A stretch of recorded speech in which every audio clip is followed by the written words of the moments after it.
So I was going to do physiotherapy.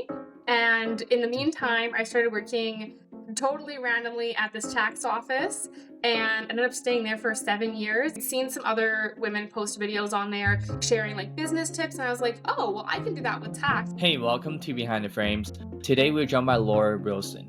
Laura is the founder of Wilson Tax Solution, a service agency for tax filing and preparation services. Because a lot of times if you go to see someone, they're going to give you a bunch of jargon, it's going to be complicated, or it's going to be the CRA website. You're trying to figure out what to even ask the website to get the right answer. So tax is like, it's go time, right? Tax season, you don't mess around.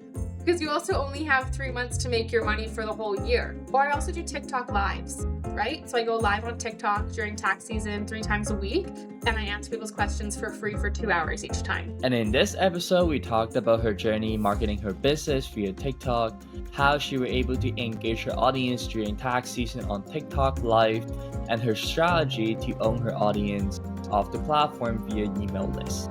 And welcome to my conversation with Laura.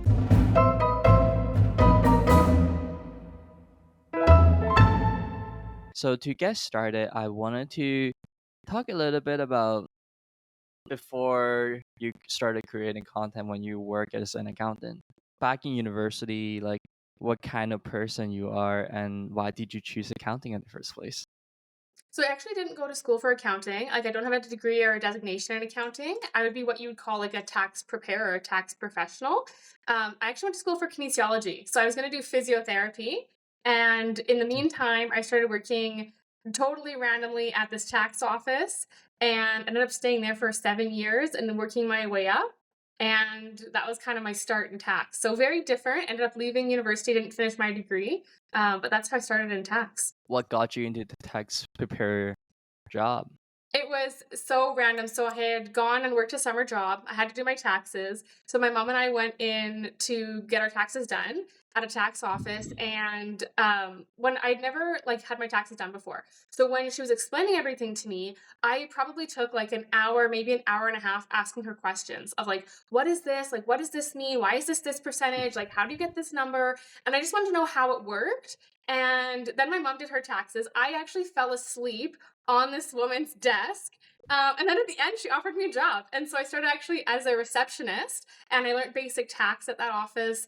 And then, like I said, just basically worked up from there. And now I'm here. I see.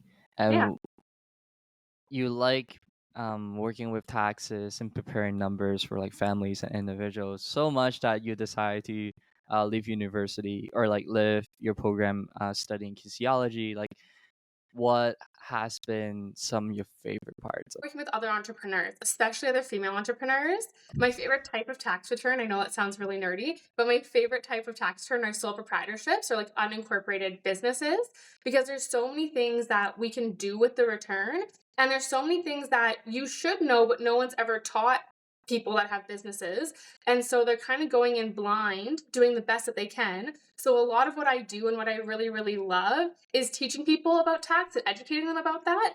And so with other entrepreneurs, I just feel like there's so much stuff we can talk about and they're usually really, really like grateful. It's really surprising for them. And then they're able to go and have much more successful businesses, get greater returns on their taxes because of what we talk about. It's between you the day when you started doing tax filing and tax preparing to 2020 December, like what have you been doing? How was life back then?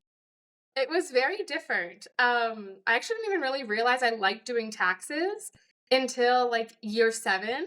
I took a small break. I went into the medical field for a couple of months, and then I was like, I really miss doing taxes. I don't think anyone's probably ever said that except for me, but I really loved it, and so I went back and haven't really looked back since. So it's almost like you took a break from it and you were distanced from it. You're not doing taxes, you're not filing anything, you're not looking at profiles, and at the back of your mind, you're going to sleep. You're like, I actually miss doing those things. Yeah, The days when I took for granted, the files I took for granted, I actually miss doing those things. yeah, exactly. It's like a puzzle, right? So I love it. And for people who are filing taxes, what are some of the key mistakes that people make all the time? There's a couple different things. People either get really bad advice from people, like they talk to their neighbor and the neighbor says like, "Oh, you can claim blah blah blah." When you actually can't do that, or you have the other end of the spectrum where someone is so worried about an audit where they don't claim things that they're allowed to claim, or the other situation when you just don't know what you don't know, and so you're missing out on claiming things just because you don't know. So that's why every single year I put together a guide with every single credit, every single deduction that you can claim on your taxes, like literally every single one, because again, you can just take a scan through that and you can say like, "Oh, medical expenses, student loan interest, my union dues. I didn't know I could claim those things." And now it just helps you keep more money in your own pockets, right? By claiming those. Yeah. So fast forward to, okay, now this is December of 2020. You have been stuck at home for 9 months Well, because of the not pandemic. exactly, Not because we were exactly. essential businesses, so we never shut because COVID hit during tax season. So everything actually for me was very normal. We always Really? went back to the office, nothing changed. Yeah, we had dividers and we have face masks, of course, but we had like operation like normal because we were essential business. I see. And at that time, were you were you some kind of sole proprietor?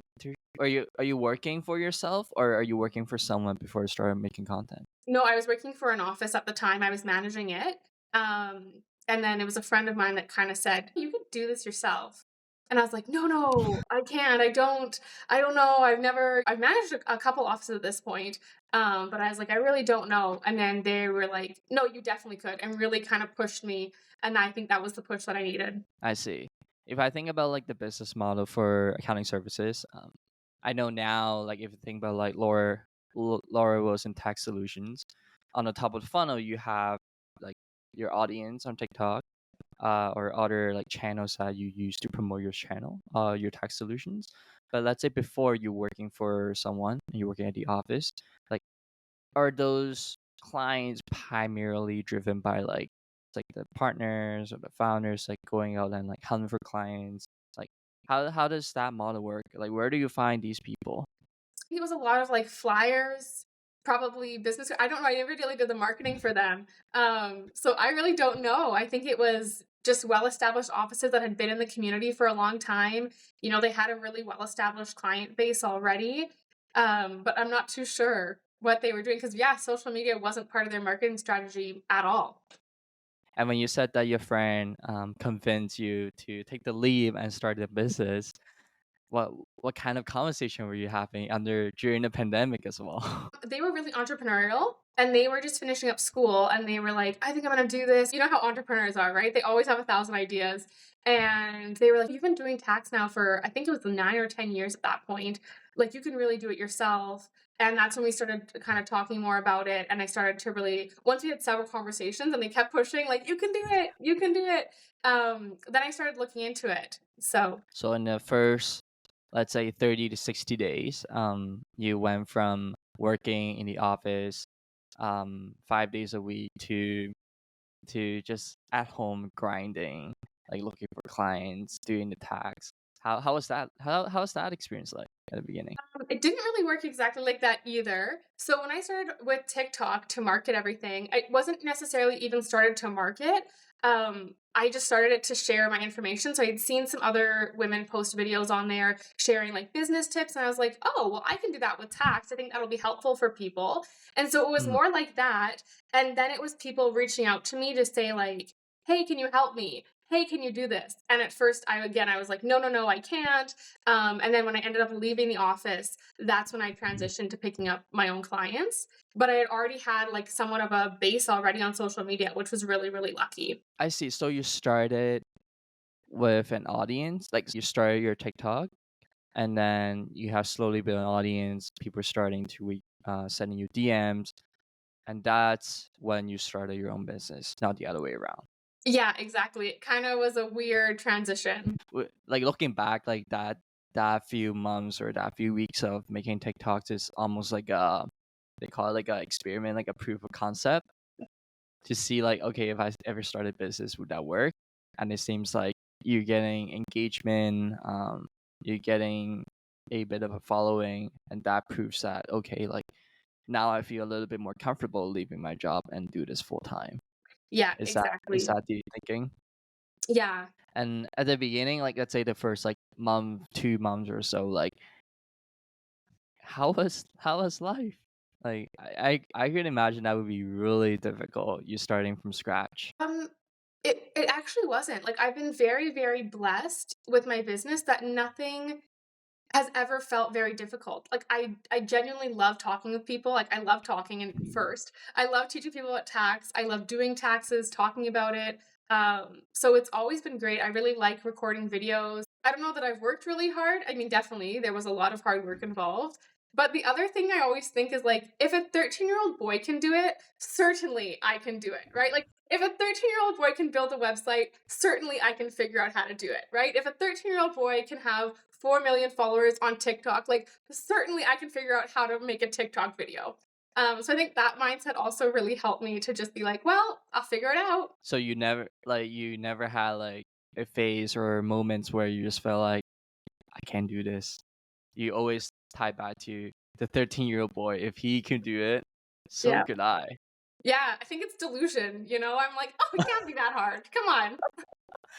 The Lulu is a Salulu. Exactly, exactly. That's amazing. So let's say if you think about like the first year version of Laura running the business in 2021. How was the how was the results like thinking back like first year running a business? Are you satisfied? Are you surprised? Like how would you describe sort of the first year creating content and building Laura Wilson Tech Solutions? Yeah, it was very surprising. I remember I had a roommate at the time, and I told her, I was like, "So either this is gonna work or I'm gonna be homeless." And she was like, "Okay, if it all burns to the ground, like, don't worry, we won't, like, I'll take care of you and you can figure it out."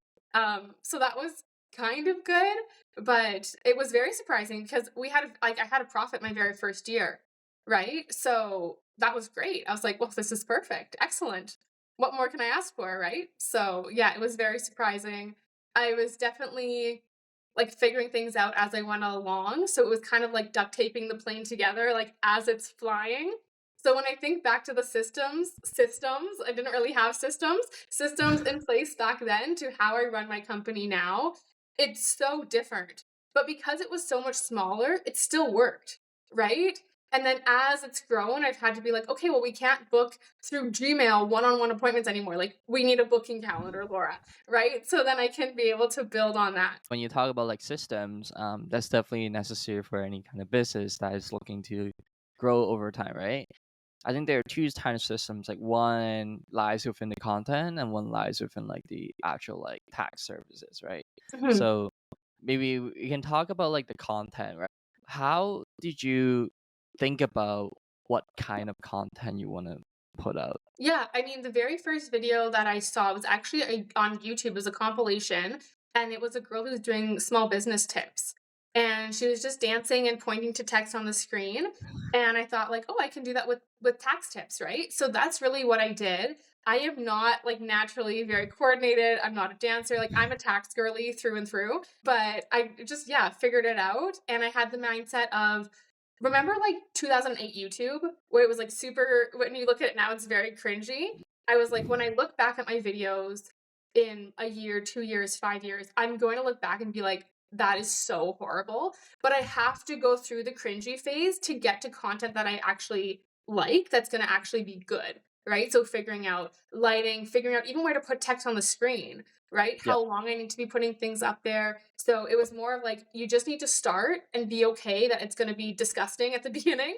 And then as you get better, it's going to obviously improve. I see. Have you ever ran into situations or scenarios where you ran out of ideas? No, I have the opposite problem. Especially during tax season, I don't have time to be filming content and I have like millions of ideas, right? Because people have so many questions about so many different things and there's so many little intricacies to tax that are really really helpful for people. So I have like lists and lists and lists of content that I want to be filming. So in the off season that's what I'll be doing, but no, I'm very lucky. I've never run out of ideas. So when you talk about like people have tons of questions, right? So Would it be accurate if I talk about a lot of your videos evolve with answering questions from the audience? For example, like someone has a questions about um like can I ride on my car, or like can I ride on my meals, can I ride on my flights? Then you make 3 videos for each of those. Is that kind of the right thinking? I wanna start doing more of that where like, responding to bigger questions with a video, but right now it's just in the comments. So if someone asks me a question, I'll try and get the message back on the actual text versus making a separate video, or I'll be able to refer them to a video that I've already done. It's been so long I've been doing this for, I probably have a video somewhat discussing it, so I'm doing that. Or I also do TikTok lives, right? So I go live on TikTok during tax season 3 times a week, and I answer people's questions for free for 2 hours each time. Wow, how would you describe like those TikTok live sessions? Yeah, I started calling them the tax Olympics because it is mayhem. I actually have not an auditor. What are they called now? Where they go in, moderator, where they have to filter through things because I get bombarded with questions. So for 2 hours, I'm like nonstop talking. I usually fall behind in the questions, and so I have like 100 questions or more backed up. But I try to go through one by one because that's fair, right? So first come, first serve. I'll go through, and like I said, I do that 2, 3 times a week, 2 hours at a time. And by the end, I'm like sweating. I'm so tired. My throat is dry. Like it is quite the task. But I think it's really, really helpful for people because, again, you just don't know what you don't know. And I think it's a really big shame that we are overpaying on our taxes when we shouldn't be just because no one's ever told you, right? And people don't have a good way, like a good place to go to get answers that are credible, that are reliable, and that are also easy to understand, right? Because a lot of times, if you go to see someone, they're going to give you a bunch of jargon, it's going to be complicated, or it's going to be the CRA website. You're trying to figure out what to even ask the website to get the right answer. And then you have to sift through all of this jargon to even figure out what's going on. Yeah, for sure.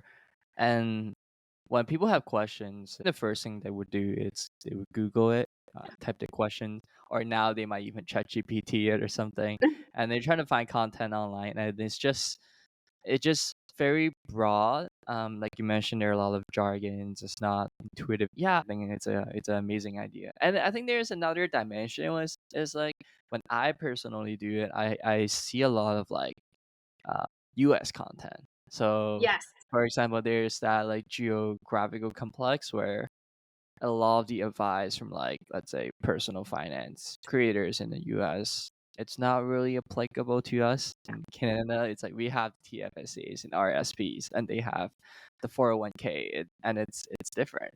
It Yeah. operates very. Very, very different. Even when you talk about like, oh, we set up an S corp. Well, we don't have S corps in Canada, right? So there's a lot of different things where if you watch a video and you don't know, you think, oh, that's great. I want to implement that, but again, it doesn't really work here. Mm-hmm. And with the content, I want to think about more on like the high level like strategy thinking. It's like at the beginning you may be putting out content on TikTok because you see the 13-year-old person doing it, and you thought to myself, I can do this too.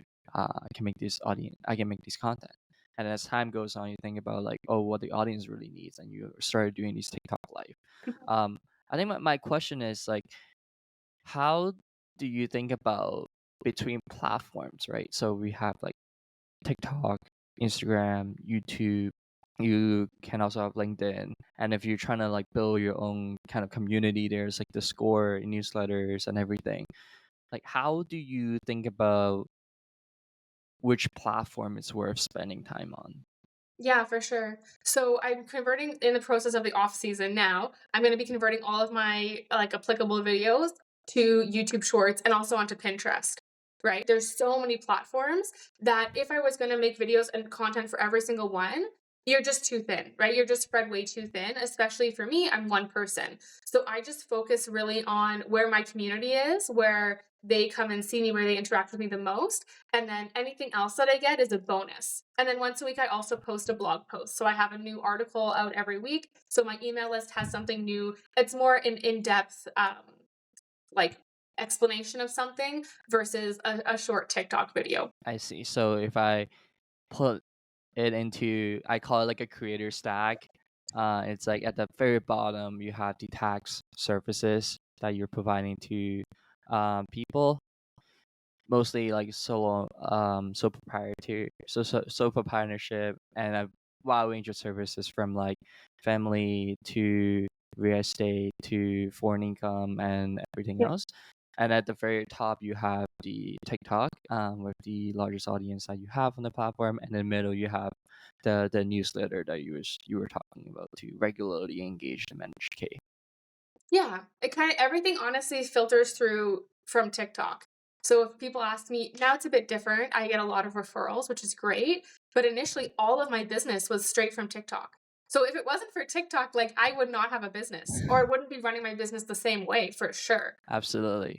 And on TikTok, since you've been on the platform for almost 3 years and a half now, how would you describe your audience? I would say, well, when I look at my analytics, my viewers are mostly female, which makes me so happy, Alex. Like, that to me brings me so much joy because that a lot of times females aren't taught taught even less than men. And even then, men aren't taught very much about finance. So to actually have like females out there that can connect with somebody and they feel like, oh, I can trust this girl. I like her. She's got a similar energy to me.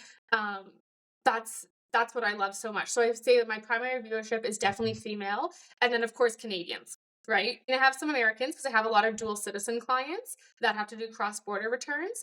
But really, that's it. So I've really hit an excellent niche with TikTok, finding exactly like who I want to work with, right? People that um have a very similar, yeah, energy that of like with me and that sort of thing. So usually it's a very good match when I do a consultation with someone. Yeah, I'm like I said, I'm so blessed in my business that I think for whatever reason it's just worked out very well. Makes sense.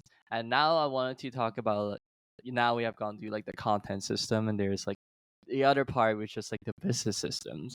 Mhm. So it's almost like, the funnel we were talking about. We cover like a little bit of the top, and now we're getting to the bottom. Like when someone reach out to you on a DM, be like, I'm interested in the service. Can you walk us through a little bit of like how do you go about like doing the consultation, onboarding someone, Yeah. delivering a service?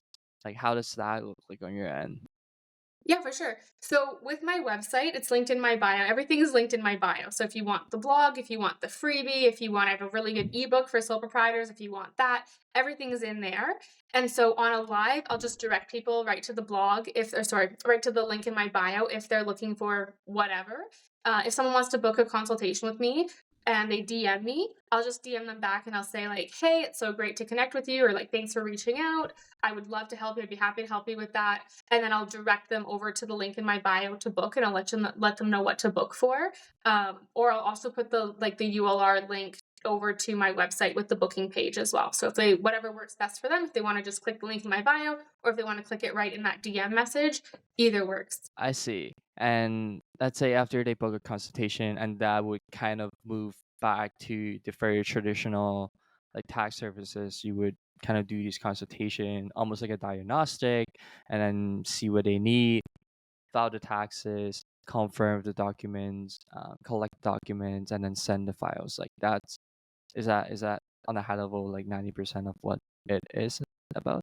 Yeah, definitely. So we would do the initial consultation. Like I said, there's no charge or anything like that for that because I need to see what somebody has to figure out how much work it's going to be so I can give them an accurate quote for my time and for my expertise, right? So on there, I just ask them a lot of questions to figure out really what we have because I know what we can claim on a tax return. Who I'm sitting down with might not, right? So it's really important for me to make sure that I'm asking all these questions so that when they get off of the call, even if they never knew that they could claim their donations, now they know. Now they can send them to me and we can get them a higher refund, right? So that's what a lot of it is. Of course, any questions that they have, I'm going to answer for them. And then coming out of the call, I send a recap email, which I would say is as much for me as it is for them.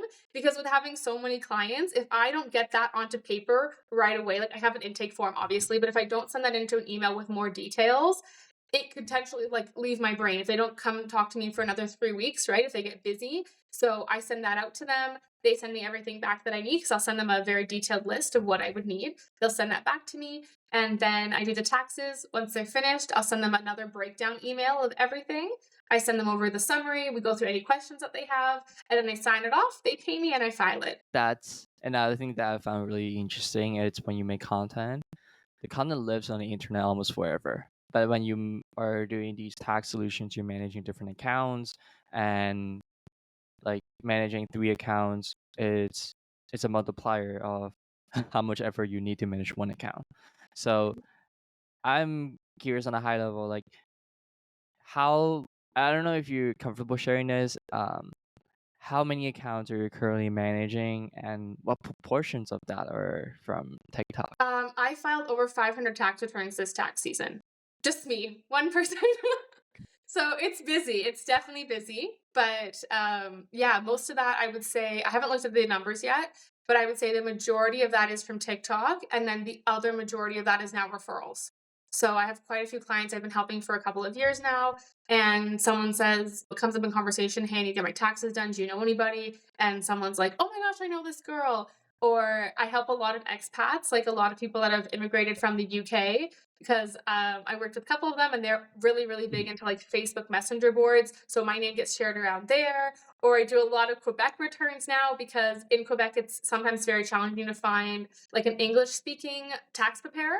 And so again, when my name went out on all these message boards, and so I got a huge influx of Quebec returns this year just from that. So I would say definitely the initial is always from TikTok, and then after that, it's kind of started to spread outwards. When it comes to 500 accounts, it does not sound easy at all, and you're doing this all by yourself. Like, have you thought of like hiring other people? Is that something you're thinking? Yeah, definitely. I think it's complicated for me for a couple different reasons. I have a very seasonal business, right? So it's very challenging for me to find somebody. I'm also dealing with very sensitive information. And so I want to make sure it's somebody that's extremely trustworthy because I take that very, very seriously. And then it's my baby too, right? My business. And so I know I need to delegate. I know I have to do it. It's just finding somebody that's a really good fit.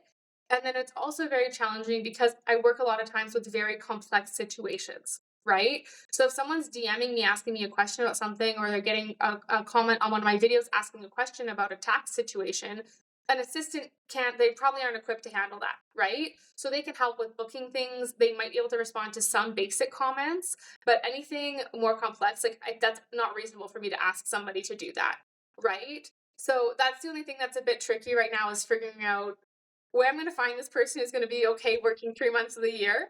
I also want to make sure I'm finding somebody that I could hopefully work with for multiple years versus, take a month to train them, have them for a month and a half, and then I never see them again.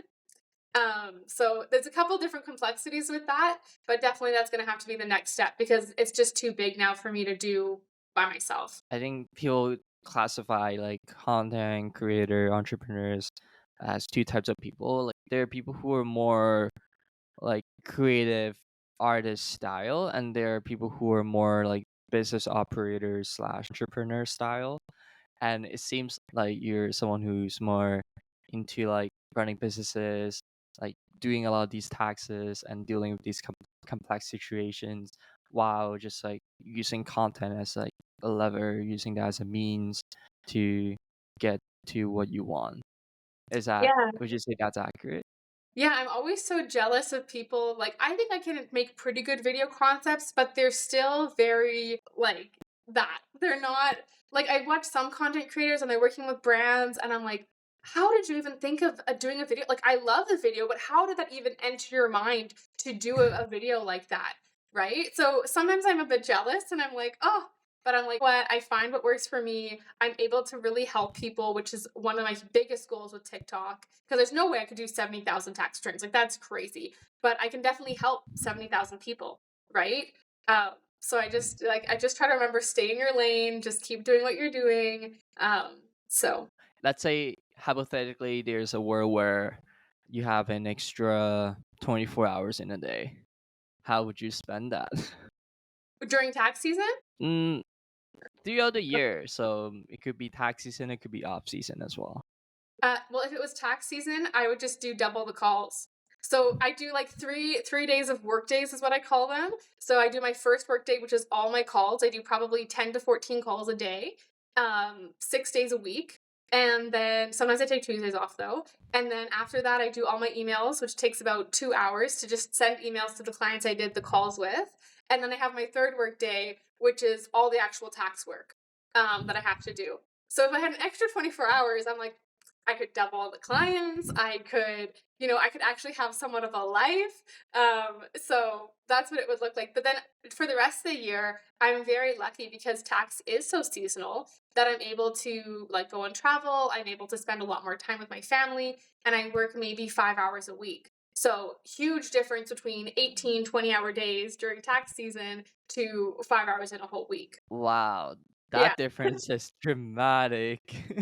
I know. So tax is like it's go time, right? Tax season, you don't mess around because you also only have 3 months to make your money for the whole year, right? So you can't afford to mess around. So with that, it's less of like you need to juggle between like content and taxes because work is so seasonal in nature. Hmm. Like for that 3 months, you're like really like heads down working on taxes and at most doing those TikTok live. Yeah, But outside of that off season, it's a lot more flexible when it comes to like how you want to spend time. Like you can delegate those time to spend time with family and yeah, taking a break, traveling, and also with like let's say making videos, upgrading your content or yeah, engaging with the audience, going to events and things like that. yeah, So definitely. so with that, like how what does like the future of like Laura Wilson tax solution look like for you? Well, it's actually quite exciting. So one of the projects I'm working on this year is going to be a tax course. So I don't know how many more like new clients I'll be taking next year, honestly. I had several points this year I was like, if it's not a referral and it's not an old client, like I don't know. But I mean, you always get through it, and I did. I got through it. Everyone got filed, which was great. Um, so I think, yeah, just continuing to grow. I'm really looking forward to putting out really great content in the off season to again just educate people and have that channel grow more and more. Ideally, I'd like to hit 100,000 this year, but yeah, that's kind of what's next is just continuing to grow, hiring somebody like you mentioned, of course, and then getting this course out there to help more people. For sure, for sure. So with the courses, Mhm. is there any sneak peek on like is it a cohort? Is it on demand? Like what kind of content, what kind of audience are you targeting? Okay, I will give you a little bit. I really have not told anybody about this. But essentially, what I want to do is create a really, really great course for sole proprietors or for anybody who wants to start a business. So it's going to cover like literally everything, right from how do I start, what's happening with the taxes, what am I keeping records of, what can I claim, all the way to when do I incorporate, how do I hire somebody, how do I pay somebody, all the in between, sales tax, everything. So that's what it's gonna be. Because again, I told you, sole proprietors, they're my absolute favorite business. I could talk about them for years. Um, so that's what it's gonna be focusing on. And then, like I said, because a lot of people either start a business and they do things incorrectly just because they don't know, or there's also a huge component of fear in the unknown that holds people back that want to really start a business, but they just don't know how because you don't know what you don't know and no one's ever taught them. And so being able to go to one place, know that the information's credible, know that it's going to be easy to understand. I'm really, really excited about it. Solo partnership, that's it. That's a Yeah. sweet spot.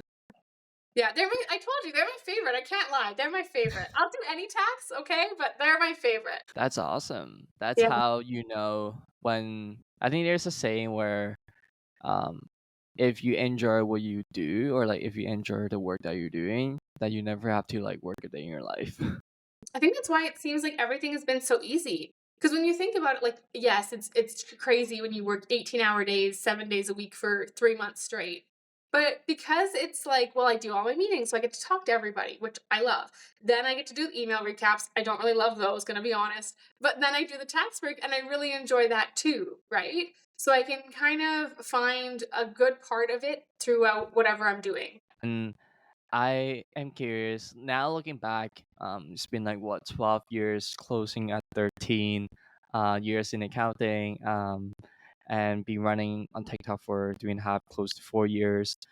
If you could reflect a little bit and share one piece of advice to the Laura back in like December 2020 starting out, like what would that message be?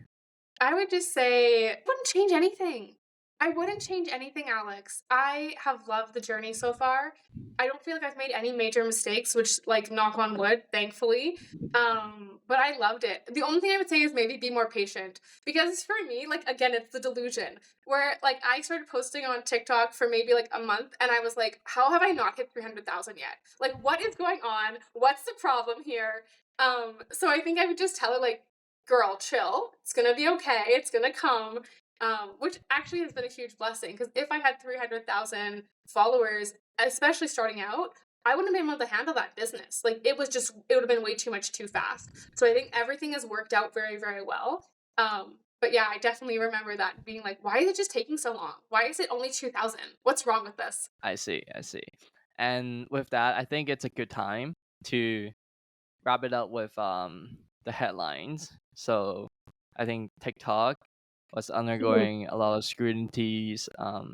The White House has proposed to ban it. How do you feel like as someone who is TikTok first creator? Yeah, I feel very fortunate that I'm in Canada because if I was in America, I would be freaking out right now. So part of me thinks, okay, well, my viewership is primarily Canadian. Nothing's really going to change for me. If anything, there's going to be less content that my content's competing with. But at the same time, I have a lot of content creator clients. I couldn't imagine if my entire business is based off of TikTok if that just disappears overnight. Like, that to me is so upsetting and so heartbreaking as someone who's, like, worked so hard to build it. Like, I couldn't imagine that just going away all of a sudden. So I think that part is very challenging. And then the other flip side of that is people say, my dad is 71 years old, bless him. And he's like, well, Laura, like the internet could go away. And I'm like, okay, thanks, dad. But it's true. Like it really does show you that we don't own those platforms. And so we have to really be thinking, okay, what can I be doing? And I'm very, very fortunate that my viewers like come out and work with me one on one. So I already have that point of content. I also have my email list, but having that in my back of my mind being like, this could leave at any moment. And so if that does happen, are you prepared and what are you going to do? Which for me is that email list, right? It is being on other platforms and having those like work in with TikTok so that yes, it's great that I have this massive viewership on TikTok, but I also want to make sure that I have some sort of visibility on Instagram, right? On LinkedIn. I have a LinkedIn profile so that people can, if that goes away, they can still find me somehow. I see. And for those people who are wondering or are interested in doing some sort of a email list, bringing the platform, bring their audience off the platform to somewhere that you can control, you can communicate with on a regular basis. How would you advise, or how, like, can you walk us through a little bit of like the process of like building the email list and how you engage with the audience? Yeah, for sure. So what I always think about is like I don't want to be selling because I don't need to. People, if I just am there showing up and telling people about tax and educating them, naturally they reach out to me if they want my help. So I really don't sell at all on social media. And I don't like to because even the videos that I get the highest engagement with are when I share about taxes and when I teach people about them. So when I'm going to make, like when I'm going to think about building my email list, I put out a really, really great quality freebie which for me every year is that list of credits and deductions, right? So I know it's really beautifully laid out. It's all done on Canva, really nicely organized. Beside every credit and deduction is the line number that it goes on. So you know exactly, where it goes, what it is. And then I made a video about it. And thankfully, it's tax season, so people are already thinking about taxes. They usually go viral every year. This year, we hit 1 million with that video, which was great. The next day, the sound was taken off, which wasn't so great, but whatever. It's TikTok, you can't control it. But then that's really what I do, right? So having a really, really great quality freebie that people want to have. And then I also take those emails very seriously because I really don't like to sell to people. I think it's just going to be annoying. And then people are going to be like, unsubscribed. We don't want to talk to you anymore. I don't want that to happen. I want to still be educating people. And so I think just having that blog post is enough to say, hey, I'm here. I'm an expert. You can clearly see I'm an expert. And then the people that want to work with me or that want more information, the next time they think about doing their taxes with someone, they're like, oh, that girl, let's talk to her. So I think that's really, really helpful. I see. I think there is like a merit when your primary source of income is from tax services, not from like advertising.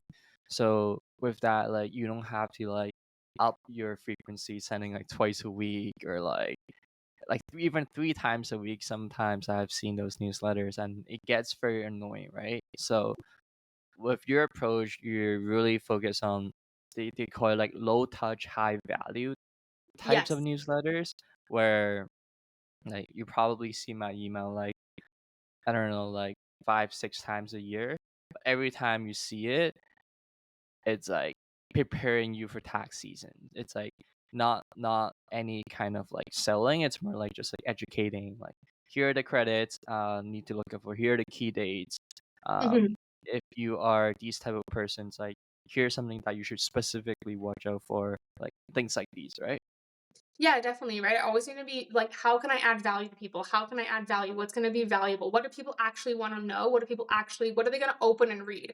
Because I'm going to sit down and write a blog post for 2 hours and then write an email to go along with it and then have to, like, I don't want to waste my time, right? So if 4 people are going to open it, why, right? Versus I'm like, oh, I know a lot of people are going to want this. This is going to be really valuable. Let's give it to them. Awesome, awesome. I think this is amazing. Again, Laura, thank you so much for Yeah, thank you so much for having me. So that is it for today's episode. Thank you so much for tuning in. All the links and resources will be shared in the descriptions. And if you'd like to support the podcast, please leave us a 5-star rating on whichever platform that you're on. It would help us a ton to reach new audiences. Thank you so much for listening. And again, I see you in the next one.